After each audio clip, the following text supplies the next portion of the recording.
राजस्थान विधानसभा चुनाव को लेकर चर्चाएं कि इस बार अगला मुख्यमंत्री कौन बनेगा या बनेगी। जैन सब के बीच तमाम खबरें सामने आ रही हैं कि अगर कांग्रेस जीतती है या बीजेपी जीतती है तो ये प्रबल चांसेस बन सकते हैं कि दोनों ही दलों में से कोई महिला नेता को आगे किया जा सकता है।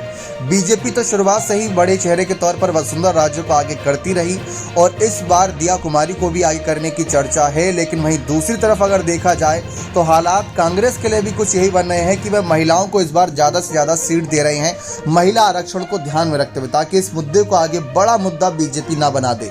तो महिलाओं पर भी दाव लगाया जा रहा है। उसमें कई चेहरे ऐसे हैं जो कई बड़े राजनीतिक घरानों से आते हैं, जिसमें दिव्या मदेरणा के नाम की चर्चा बहुत ज़्यादा थी कि उनको भी सीएम पद का दावेदार समझा जा सकता है।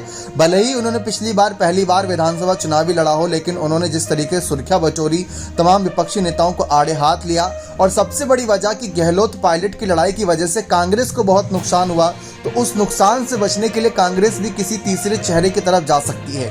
और बीजेपी में भी अगर देखा जाए तो महारानी वर्सेस राजकुमारी के बीच जंग चल रही है। भले ही दिया कुमारी ने बात साफ कर दी कि अभी सीएम पद के चेहरे पर चर्चा करना बेकार है, लेकिन जिस तरीके से वसुंधरा राजे को बैकफुट पर किया गया और पहली ही लिस्ट में सांसद दिया कुमारी का नाम सामने आ गए, इन कयासों को और बल मिला।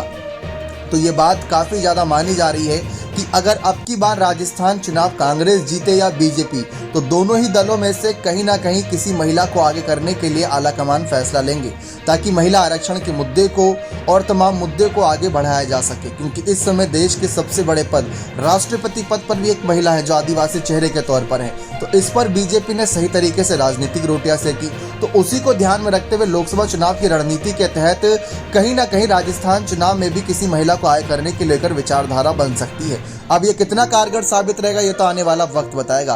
फिलहाल अगर सर्वे में देखा जाए कि राजस्थान की जनता किसको सबसे पसंदीदा चेहरा मान रही है, तो उसमें अशोक गहलोत, सचिन पायलट, वसुंधरा राजे जैसे नाम सामने हैं, राज्यवर्धन सिंह के नाम भी सामने आ रहे हैं, लेकिन कहीं ना कहीं किसी महिला को आगे करना दोनों ही पार्टियों के लिए मुनासिब रह सकता है। अब देखते हैं क्या फैसला होगा। बने रहे चैनल के साथ। बहुत बहुत धन्यवाद।